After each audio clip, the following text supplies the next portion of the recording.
I knew who it was. The Cold War was getting hotter again, so it had to be John Watson, our Civil Defense Director. My first thought was, of all times, to activate the Emergency Operations Center Saturday morning. I was a little annoyed. I knew everyone in town felt this crisis was not another Cuba. It was business as usual, like '65, when they started to bomb North Vietnam. Even though I'm the local RADEF officer, I followed the Cold War like everybody else, interested but not openly worried about it. The headlines were black so often that after a while you'd deliberately ignore them. Well, maybe for me that wasn't quite true. I was a high school physics teacher, and I suppose my interest in world affairs was more than average.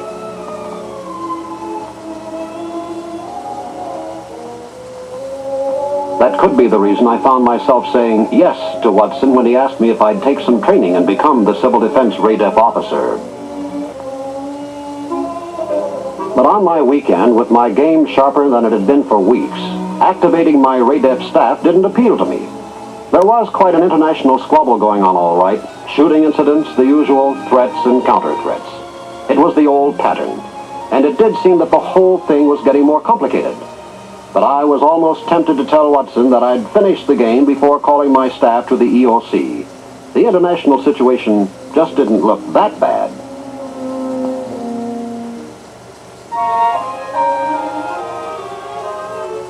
Alerting my staff was no problem the way the system had been set up. Each staff member had his own telephone alerting diagram card, and each call I made set up a chain reaction. It worked so well that when I arrived at the EOC, I was one of the last of the RADEF staff to report.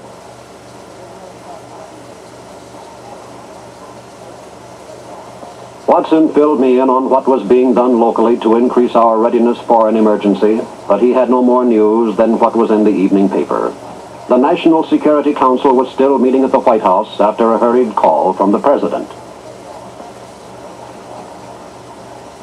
I set the men to work and grabbed 5 minutes to call my wife and tell her where I was. At the time, I said I'd be home later that night, probably after we all caught the late news broadcast. Marge tried to sound calm, but her voice gave her away. Listening to her, my thoughts went back over the last few years of our life.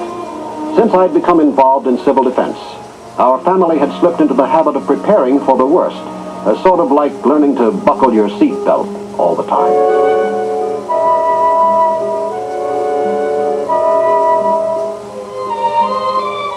I remembered how we had stocked up on some food and kept track of all the things we might need. Fortunately, a good community fallout shelter was just down the street from our apartment, and I remembered how Marge had started keeping blankets and certain essentials in a handy place to take to the shelter if they had to go, like Bobby's medicine.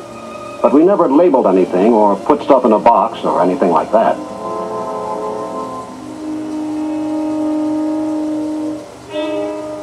We didn't even really talk about it because you always think that's playing the game a little too seriously. It was a good feeling that Marge would know what to do without me and that she and Bobby had a safe place to go, just in case. I called a short meeting of the RADEF staff, and we discussed whether we were going to activate our fallout monitoring stations and our fallout shelter monitors. But we decided we'd postpone that step. I said we'd plot a few fallout predictions for practice and then go home for dinner.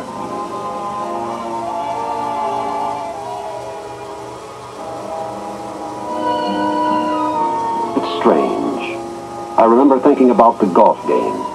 Fred and I were 3 up on them when I had to leave. We never came that close to beating them before, either. We interrupt this program to bring you a special bulletin.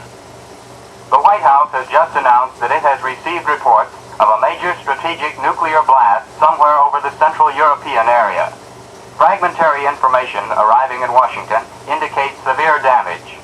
The President, now in meeting with the National Security Council, has asked the American people to remain calm and follow the instructions of local government officials.